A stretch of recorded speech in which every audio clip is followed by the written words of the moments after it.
আপনারা যে ভাবি সুযোগ পেলে প্যাদানি দেয় এটা না এলাকার প্রত্যেকটা মানুষ জানে, বুঝছেন? ঘরের বাচ্চা বাচ্চা পর্যন্ত জানে। আর কি সম্পর্কের কথা কোন আমগো সামনে বাঘ হয়ে ঘুরে বেড়ান আর এখানে গেছে মেও মেও করেন, এই না ভাই আমরাও জানি, বুঝছেন? আচ্ছা ইদানিং তোমার উদাস উদাস লাগতেছে, অফিস টফিসে যাওটাও না নাকি? কি হয়েছে কত আমারে? না ভাই, আজকে ঘুম থেকে উঠে আর ভালো লাগতেছিল না, এই কারণে অফিস যাইনি। শোন বুঝছি বুঝছি, শোনো এই সময় এরকমই হয়। মনের শান্তি হলো বড় শান্তি। মনে যদি শান্তি না থাকে ওই কাজ কামে মন কোনো বহে না। শোনো আমি একটা উপদেশ দেই বড় ভাই হিসাবে, আমার কথাটা শোনো তো। সেটা হইলো তুমি একটা বিয়া করো, বিয়া করবা দেখবা মনেও শান্তি আছে, কাজে কামও শান্তি হয়েছে। কথাটা বুঝছো? ভাই ঠিকই বলছেন, আপনারা তো বিয়ে শাদী করে ফেলছেন, আপনাদের আর কি বিন্দাস লাইফ যাইতেছে। আমার মনে হয় বিয়ে শাদী আর ফেলবো না, বুঝছেন? এটা কি কইলা বিয়া শান্তি হইব না মানে? এই মিয়া তুমি একটা হ্যান্ডসাম পড়লা, তোমার বিয়া শান্তি হইব না, এটা কোনো কথা মিলা। আচ্ছা শোনো, মাইয়া দেওয়ার দায়িত্বটা আমার দাও। আমি তোমার লেগে একটা সুন্দর মাইয়া দেখতেছি। আর দেখো না বিয়া শান্তির পরে তোমার ভাবির লগে আমার একটা কি সুন্দর মধুর সম্পর্ক, এইটা তো এলাকার সবাই জানে। আর তুমি মিয়া এই বয়সের বলে যদি এই কথা কও, শোনো এক কাজ করো, ভাই যেটা কইতেছে এই কথাটা রাখো, বিয়া শান্তি করো, দেখবো লাইফটা সেটেল হয়ে গেছে।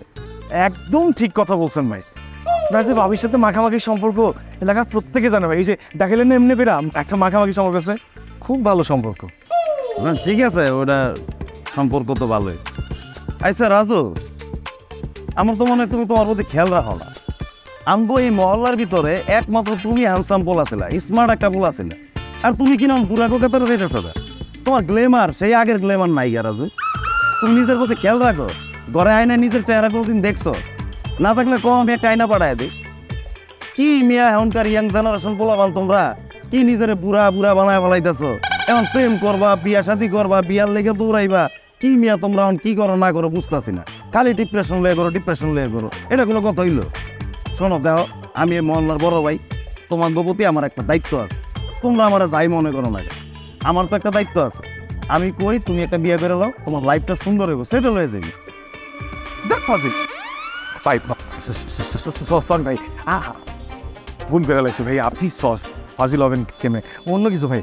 ওই আর ভাই দেখেন এই যে ফাও জ্ঞানগুলো যে বিলাইতেছেন না ভাই, এই জ্ঞানগুলো না আমার সামনে বিলায় না, বুঝছেন? ভাবির কথা বলতেছেন না, খুব মধুর একটা সম্পর্ক ভাই। আপনারা যে ভাবি সুযোগ পেলে প্যাদানি দেয় এটা না এলাকার প্রত্যেকটা মানুষ জানে, বুঝছেন? ঘরের বাচ্চা বাচ্চা পর্যন্ত জানে। আর কি সম্পর্কের কথা কোন আমগো সামনে বাঘ হয়ে ঘুরে বেড়ান আর এখানে গেছে মেও মেও করেন, এই না ভাই আমরাও জানি, বুঝছেন? আচ্ছা ঠিক আছে, বাদ দাও এগুলা, বাদ দাও। বুঝতে পারছি তুমি আমার উপরে রাগ করছো, কিন্তু আমি মাইন্ড করি না, বুঝছো? বিষয়টা নিয়ে আমি একদম মাইন্ড করি নাই। তুমি দুষ্টামি করো মাঝে মধ্যে। চা খাও, একটা চা খাও, মাথাটা ঠান্ডা। করিম একটা চা। আপনার চা আপনি খান ভাই, চা খাইতে না। আর চাটা খাও না, মাথাটা ঠান্ডা হইব। তবে আরেকটা কথা শোনো, বড় ভাই হিসাবে আবার আসবার কইতেছি, তুমি একটা বিয়া শাদী করো, জীবনটা ভালো হইব। আপনার ভাই আসলে একটা ফাজিল, অন্য কোনো কিছু, আপনি একদম এক্স্যাক্টলি ফাজিল। চা খান মিয়া।